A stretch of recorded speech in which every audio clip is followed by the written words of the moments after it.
Magandang araw. May share naman ako ngayon. Ito pala ay isang electric stove.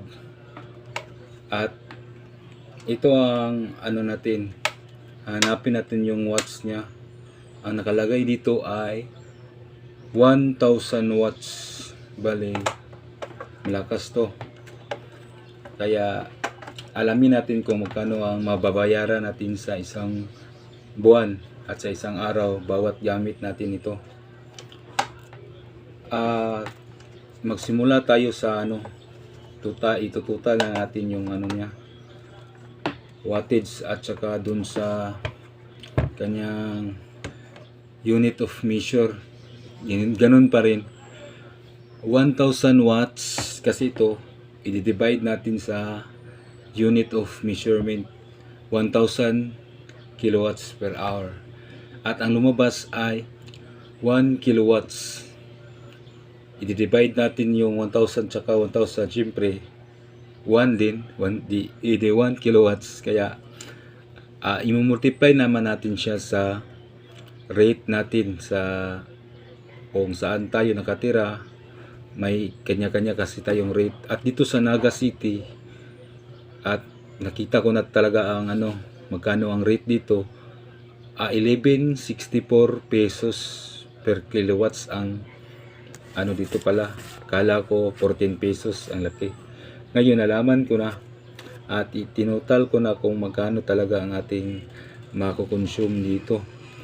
I-multiply ko yung 1 kilowatts at saka 11.64 pesos at ang lumabas ay 11.64 pesos. Kasi 1 times 64 ay 1 times 11.64, yun din ang lumabas. Kasi 1 lang kasi siya. Hindi siya nagka-baliktad ng mga maraming beses. Kaya yun pala rin ang lumabas. At i-divide naman siya natin sa 1 hour or 60 minutes. 11.64 pesos divided by 60 minutes equivalent to 1 hour. At ang lumabas ay 0.194 pesas. Centavos yata yan. At i-multiply natin siya at i-multiply natin siya sa kung magkano kung ilang minuto natin ginagamit. Mostly aabot siya ng ipaglagay lang natin 30 minutes.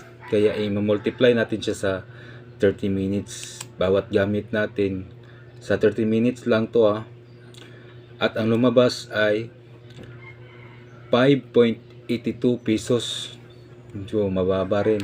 Pero isang beses lang yan. Iwan ko lang kung 3 beses na natin itong gagamitin sa isang araw. I-multiply mo lang yung 5.82 pesos.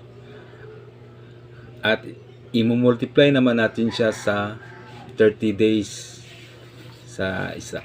Bawat araw gamit tayo nito 30 minutes per day.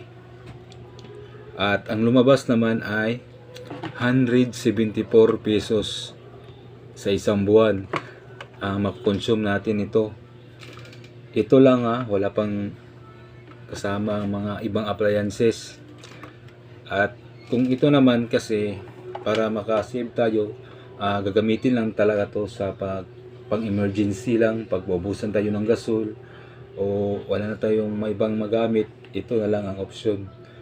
Pero pag ito ang gagamitin nyo araw-araw, malamang malaking babayaran nyo. Within 30 minutes lang sa isang buwan, gagamit tayo araw-araw, may babayaran na tayo ng 174 pesos.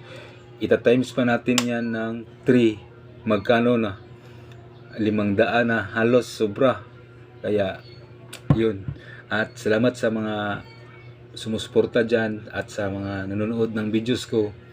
Thank you so much.